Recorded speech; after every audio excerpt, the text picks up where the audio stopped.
খেয়াল করে দেখবেন রাস্তার সামনে যদি কোনো মোড় থাকে তাহলে কিছু দূর থেকেই আপনার বাইকের স্পিড কমিয়ে আনবেন। অনেকেই আছে হুট করে মোড়ের সামনে এসে বাইকের স্পিড কমিয়ে দেন, তাতে অনেক সময় অ্যাক্সিডেন্টের সংখ্যা বেড়ে যায়। তো দেখেন, আমি কিন্তু এটাকে কেউ বলে পকেট রাস্তা, কেউ বলে আন্ডারপাস। তো যাই হোক, ওটা পাস করলাম। পাস করে আমি বাঁ দিকে টার্ন করে সামনের দিকে দেখেন একটা বাস এখানে দাঁড়িয়ে আছে। অযথাই কিছু সিএনজি, আহারে রাস্তা। এই দেখেন এখানে আবার দুইজন বাইকার ভাইও দাঁড়িয়ে আছেন। যদিও চলন্ত রাস্তার পাশে এভাবে দাঁড়ানো বা পার্কিং করাটা আমার মতে ঠিক না। যাই হোক, জায়গাটাও খুব সুন্দর। দেখেন এখানে আমি বাঁ দিক দিয়ে বেরিয়ে যেতে পারবো, সমস্যা নাই, বেরিয়ে গেলাম। এরপরেও আমি বামে যাব। তো প্রত্যেকটা মোড়েই কিন্তু আপনি যেদিকে যাবেন সেদিকের ইন্ডিকেটর লাইটগুলিকে আপনাকে অন করে দিতে হবে এবং লুকিং গ্লাস দিয়ে পিছনের অবস্থানটাও আপনাকে দেখতে হবে। যাই হোক, আর এইসব রাস্তা যদিও খুবই সুন্দর, বাইপাস রাস্তা এগুলি, কিন্তু এসব রাস্তায় যেসব ভয়ের কারণ থাকে তা হচ্ছে অটোরিকশাগুলি। এগুলি আমার কাছে সাংঘাতিক ভয়ের, আপনাদের কাছে কেমন আমি জানি না, কারণ এদের ড্রাইভিংগুলি নিয়মকানুন ছাড়া, এরা কিছুই নিয়ম মাফিক রাস্তা দিয়ে ড্রাইভিং করে না। তাই অনেক সময় ওনাদের সাথে হুটহাট করে লেগে যেতে পারে। আমি এই দৃশ্যটা আপনাদের কাছে মনে হয় খুব ভালো লাগতেছে, আসলে আমার কাছেও খুব ভালো লাগে। যাই হোক, যা বলছিলাম যে বাইক রাইড করবেন, বাইক নিয়ে মনের আনন্দে বেরিয়ে পড়বেন। আমিও মনের আনন্দ নিয়েই বেরিয়ে পড়ি, কিন্তু সবসময় খেয়াল রাখবেন একটা জিনিস, বেরোনোর আগে আপনাকে যেটা খেয়াল করতে হবে, প্রথমেই আপনার হেলমেটটা নিয়ে নেবেন, গাড়ির কাগজপত্রগুলি নিয়ে নেবেন, আপনার ড্রাইভিং লাইসেন্সটা নিয়ে নেবেন যাতে রাস্তায় কোনো সমস্যায় পড়তে না হয়। এরপরে বাইক স্টার্ট দেওয়ার আগে আপনি দেখবেন আপনার ফুয়েল পর্যাপ্ত পরিমাণ আছে কি না, যা আমি প্রায় ভিডিওতেই এই কথাগুলি বলে থাকি। যাই হোক, আবার আমি সেই একই কথা শেয়ার করছি। এরপরে গাড়ি স্টার্ট দেওয়ার পরে দেখবেন আপনার ইন্ডিকেটর সামনের এবং পিছনের 4টা ইন্ডিকেটর লাইট ঠিক আছে কি না, breaking, front brake, rare break ঠিকমতো কাজ করছে কি না। যদি সব ঠিকঠাক থাকে তাহলে মনের আনন্দে বেরিয়ে যান। তবে হ্যাঁ, মনের আনন্দে তো বেরিয়ে গেলেন, কিন্তু খেয়াল রাখতে হবে আপনাকে সব সময় যে আমি রাস্তায় বেরিয়েছি, এখানে অনেক গাড়ি রানিং থাকে সব সময়, তাই এদিকে আপনার খুব গুরুত্ব রাখতে হবে। এই যেমনটা দেখছেন, দেখেন সিএনজিগুলির অবস্থা কি, মানে এদের থেকেও সতর্ক থাকবেন। সিএনজি ড্রাইভাররাও যে মানে খুব একটা ভালোভাবে ড্রাইভিং করে তাও কিন্তু না। আমি বলবো না যে আমি খুব ভালো ড্রাইভিং করি, তবে খুব সতর্ক থাকি। কারোর সাথে এ পর্যন্ত কোনো বড় ধরনের অ্যাক্সিডেন্ট বা দুর্ঘটনা ঘটেনি এই পর্যন্ত বলতে পারি আমার নিজের ব্যাপারে। আর আমি যখন ড্রাইভিং লাইসেন্স করি তখন থেকেই আমার মানে ধারণা ছিল যে আমি কোনো দালাল ধরবো না, নিজেরটা নিজেই করব এবং ওনাদের যে নিয়ম কানুন, যেমন 3টা এক্সাম দিতে হয়, সেটা আমি ঠিকভাবে দেব এবং জেনুইনভাবে পাস করে আমি ড্রাইভিং লাইসেন্স করব। আমি কিন্তু ঠিক তাই করেছি।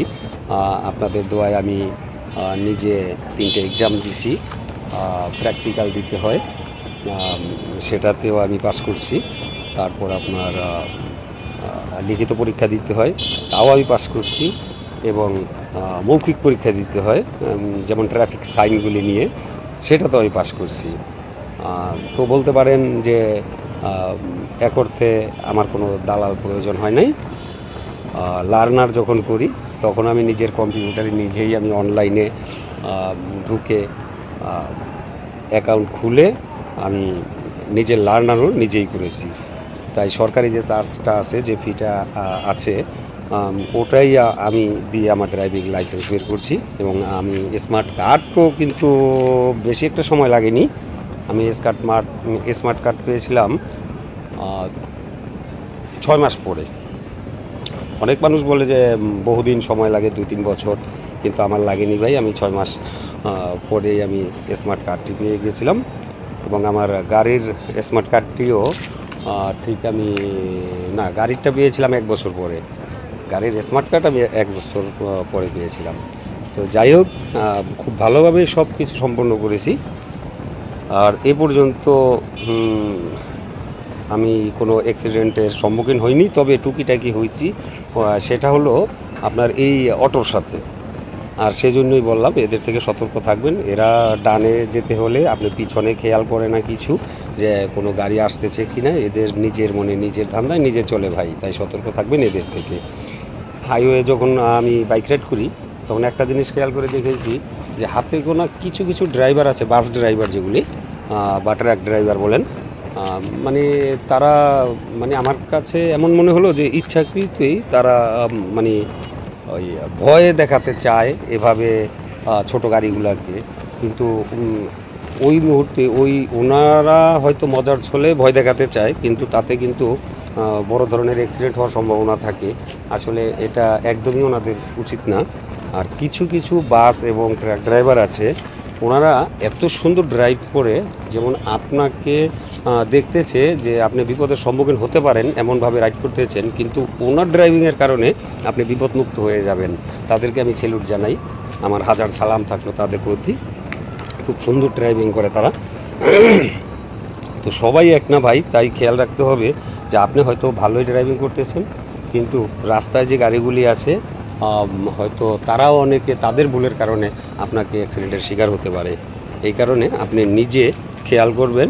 আর নিজে একটা জিনিসই মনে করবেন যে মানে একটু হাস্যকর লাগবে কথাটা, কিন্তু এটাই বাস্তব। আপনি যদি এটা খেয়াল রাখেন, আমার মনে হয় অ্যাক্সিডেন্টের যে আশঙ্কা সেটা অনেকাংশে কমে আসবে। সেটা হলো যে আপনাকে মনে করতে হবে যে রাস্তায় যারাই যত গাড়ি মানুষ ড্রাইভিং করতেছে সবাই হয়তো ওনারা পাগল, যে কোনো মুহূর্তে আপনাকে লাগিয়ে দিতে পারে। তাই পাগল দেখলে আপনি যেভাবে নিজেকে সেভ করে অন্য রাস্তা দিয়ে চলে যান, ঠিক সেইভাবে ওনাদেরকে যদি আপনি পাগল মনে করেন, তাহলে আপনার অ্যাক্সিডেন্টের সংখ্যা কমে যাবে। কারণ হচ্ছে ওনাদের দেখলেই তো আপনি অন্য সাইড দিয়ে বেরিয়ে যাবেন। যদিও কথাটা কেমন জানি, কিন্তু এটাই বাস্তব। আপনি যদি অতটুকু খেয়াল করেন যে ওখানে গাড়িটা আসতেছে, মানে ওই পাগলটা আসতেছে, আমি পাগলের সামনে যাব না, আমি পাগলের সাইড দিয়ে বেরিয়ে যাব, তাহলে দেখবেন আপনার অ্যাক্সিডেন্টের সংখ্যাটা আসলে ততটা থাকবে না। আমি আজ বেরিয়েছি আমার এক দূর সম্পর্কের আত্মীয়র বাড়িতে। বহুদিন যাবৎ উনি রিকোয়েস্ট করছে ওনাদের বাড়িতে যাবার জন্য। আসলে সময় হয়ে ওঠে না, আর যাওয়াও হয় না তেমন। আজকে একটু সময় আছে, ফ্রি টাইম, তাই চিন্তা করলাম যে যাই। আমারও বেড়ানো হলো আর কথা রক্ষা করা হলো, তাই সেই উদ্দেশ্যেই আজকে বেরিয়েছি। এবং ভাবলাম যে জায়গাটা এবং কিছু কথা আপনাদের সাথে শেয়ার করি। রাস্তা দিয়ে বাইক রাইড করার সময় একটা জিনিস সব সময় খেয়াল রাখবেন, আপনার জীবনের মূল্য কিন্তু অমূল্য। আপনার একটা জীবনের সাথে জড়িয়ে আছে অনেকের জীবন। তাই কখনোই আপনি অবহেলার ছলে আপনি গাড়ি রাইড করবেন না। দেখেন, যারা অলরেডি বিয়ে করে ফেলেছেন, হয়তো তার ওয়াইফ, বাবা মা, যদি সন্তান হয়ে থাকে সন্তান, সবাই কিন্তু আপনার পথ চেয়ে বসে আছে। আর যারা বিয়ে করেননি তারা তো তাদের বাপ মার কাছে মানে খুব রত্ন। তো দেখা গেছে না, যারা বিয়ে করেছেন তারাও রত্ন। মানে আমি এই কথাটাই বলছি যে বিয়ের পরে অনেক সময় বাবা মা হয়তো একটু টেনশনমুক্ত থাকে, যে ওর দিকে খেয়াল করার জন্য তো একজন আছে। আর যখন নাকি বিয়ে করার আগ মুহূর্তটা থাকে, তখন কিন্তু সব খেয়ালটাই বাবা মার রাখতে হয়। তাই এই কথাটা আমি বলেছি যে যারা বিয়ে করেননি তারা তার বাবা মার কাছে রত্ন, আসলে অন্য কিছু না, অন্যভাবে কথাটা নেবেন না। তো আমি যেটা বলছিলাম যে খুব সতর্কভাবে বাইক রাইড করতে হবে এই কারণেই যে আপনার একার জীবনের সাথে আপনি একাই জড়িত নয়, আপনার পিছনে আপনার জন্য অপেক্ষা করছে অনেক লোকজন এবং তাদের আশা প্রত্যাশা আছে আপনার কাছে অনেক। তাই যখনই রাস্তায় বেরিয়ে পড়বেন খুব সতর্ক থাকবেন। আমি বারবারই আপনাদেরকে এই সতর্ক থাকার কথাটা বলছি এই কারণে, দেখেন অনেক মানুষ অ্যাক্সিডেন্ট করেছে, হয়তো তার ফ্যামিলিতে যদি 5 জন লোক থাকে বা 3 জন লোক থাকে, হয়তো তার ইনকামেই সেই ফ্যামিলিটা চলে।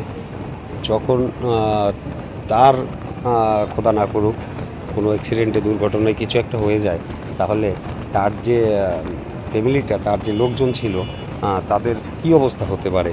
তাই নিজে কোনোভাবেই নিজেকে নিয়ে অবহেলা করবেন না, অন্তত পক্ষে আপনার ফ্যামিলির লোকজনদের দিকে তাকিয়ে, এটা আমার অনুরোধ। তবে রাস্তায় বেরোলে আপনার টুকিটাকি কিছু দুর্ঘটনা তো ঘটতেই পারে, সেটার ব্যাপারটা খুবই আলাদা। আপনি বা আমি যদি মনে করি যে আমি রাস্তায় বেরোবো, কোনোই অ্যাক্সিডেন্ট হবে না, কোনো টুকিটাকি দুর্ঘটনা হবে না, তাহলে সত্যি কথা বলতে আপনি কোনো দিনই রাস্তায় ড্রাইভিং করতে পারবেন না বা রাস্তা দিয়ে আপনি গাড়ি চালিয়ে যেতে পারবেন না। আসলে ওইটা না, সেটা আল্লাহ তাআলা ভালো জানে যে তিনি আপনাকে নিয়ে কী করবেন, কিন্তু নিজের সতর্কতা নিজে বজায় রাখবেন। এই জন্যই আমার এই কথাগুলি বলা। দেখেন এই যে আরেকটা জিনিস দেখাই, একটা বাইক আমার ডান সাইড দিয়ে কিন্তু বেরিয়ে গেছে, আমার বামে কিন্তু দুটো বাইক আছে, তাদের ডান দিয়ে কিন্তু আমি বেরিয়ে গেছি। আসলে যখন ওভারটেক আমরা করি সাধারণত একটা গাড়িকে, তখন সর্বপ্রথমে যে জিনিসটা খেয়াল করি সেটা হলো যে আমি প্রথমেই তাকে হরেন দিই। হরেন দেওয়ার পরে সামনের ওনাকে আমি সতর্ক করি যে আমি আপনাকে ওভারটেক করতে চাচ্ছি। এরপরে আমি যদি ডান দিয়েই আমি ওভারটেকগুলো করি, বামে কখনো করি না। তো তখনই আমি ডানের যে ইন্ডিকেটর লাইট আছে এটা আমি অন করে দেই এবং লুকিং গ্লাস দিয়ে পিছনের অবস্থানটা দেখি এবং সামনে যে গাড়িগুলি আছে আমার কতটুকু পর্যাপ্ত পরিমাণ ওভারটেক করার জন্য জায়গা আছে কি না, সেটা যখন বুঝে যাই যে হ্যাঁ এখন আমি 100% ওনাকে ওভারটেক করতে পারবো, তখনই কিন্তু আমি ওনাকে ওভারটেক করি এবং ওভারটেক করার পরে লুকিং গ্লাস দিয়ে, বামের লুকিং গ্লাস দিয়ে আমি দেখি যাকে ওভারটেক করলাম উনি কতটা দূরত্বে আমি ওনাকে রেখে চলে আসছি। তখনই কিন্তু আমি আবার বামের ইন্ডিকেটর লাইটটা জ্বালিয়ে দেই এবং আমার লেনে আমি চলে আসি। ঠিক ওভারটেক করার নিয়মগুলি কিন্তু এরকমই। আসলে আমি মনে করি যে আপনারাও ঠিক এই সেমভাবেই যদি ওভারটেক করেন তাহলে দুর্ঘটনার সংখ্যা আসলে কমে যাবে। আর সব সময় আপনার খেয়াল রাখতে হবে পিছনের অবস্থান। সামনের অবস্থান তো ভাই আপনার সামনে ফোকাস সব সময় থাকে, এটা আপনার আসলে ওই যে পিছনের লুকিং গ্লাস দিয়ে পিছন দেখতে গেলে যে আপনি সামনে দেখতে সমস্যা হবে এমনটা নয়। আপনি পিছনের অবস্থান যদি না বোঝেন, দেখেন এই বাসটা একটু আগে আমাকে ওভারটেক করছে এবং উনি বামে এসে কিন্তু গাড়িটা থামিয়ে দিয়েছে, হয়তো কিছু লোক নিবে। কিন্তু উনি যখন আমাকে ওভারটেক করে আমি যদি ওনাকে লুকিং গ্লাস দিয়ে ফলো না করি, তাহলে উনি কিন্তু যে কোনো মুহূর্তে হয়তো আমাকে ধাক্কা লাগিয়ে দিতে পারে। তাই পিছনের অবস্থান দেখলে আমি লুকিং গ্লাসেই বুঝতে পারি যে উনি আমার থেকে আসলে কতটা দূরত্বে আছে, মানে ডানে বা আমার গাড়ির থেকে কতটা ডানে আছে বা বামে আছে। অতটুক জায়গা লুকিং গ্লাসে দেখার পরেই যদি দেখি যে আমার সোজা আমার বরাবর আছে, তাহলে আমি কিন্তু বাম ইন্ডিকেটর জ্বালিয়ে আস্তে করে বামে চলে যাই। আর যদি বুঝি যে উনি আমার থেকে, মানে আমার গাড়ি থেকে 1-1.5 হাত ডানে আছে, তাহলে হয়তো আমার গাড়িটা আমি একটু স্লো করি যাতে ওনার ওভারটেক করতে সুবিধা হয়। তাহলে আমার আর লেন পরিবর্তন করতে হয় না বা ডানে বামে চাপতে হয় না, উনি আমাকে ওভারটেক করে চলে যায়। এটাই নিয়ম যে আপনার পিছনের ফোকাসটাও সঠিকভাবে রাখতে হবে লুকিং গ্লাসের মাধ্যমে। তাহলেই আপনি দেখবেন যে আপনার গাড়ি বাইক রাইড করতে আসলে তেমন একটা সমস্যা হবে না আশা করি। তো আমি প্রায়ই আমার গন্তব্যের কাছাকাছি পৌঁছে গেছি। এখান দিয়ে সামনে আমি এই বামে টার্ন করে আমি আসলে সামনে একটা ফ্লাইওভারের মতন আছে, ওটা দিয়ে আমি নিচে নেমে যাব এবং নিচে যাবার পরে বেশি একটা দূর নয় ওনার বাসাটা। রাস্তা থেকে রাস্তায় বাইক পার্কিং করে আমাকে একটু ভিতরে ঢুকতে হবে পায়ে হেঁটে, হয়তো 30 সেকেন্ড সময় লাগতে পারে। 2-3টা বাড়ির পরেই ওনার বাড়িটা। আমি প্রায়ই এসে গেছি। এই এখন যেটা দিয়ে আমি যাচ্ছি এটা একটা ফ্লাইওভার। এই ফ্লাইওভার থেকে আমাকে নিচে নামতে হবে।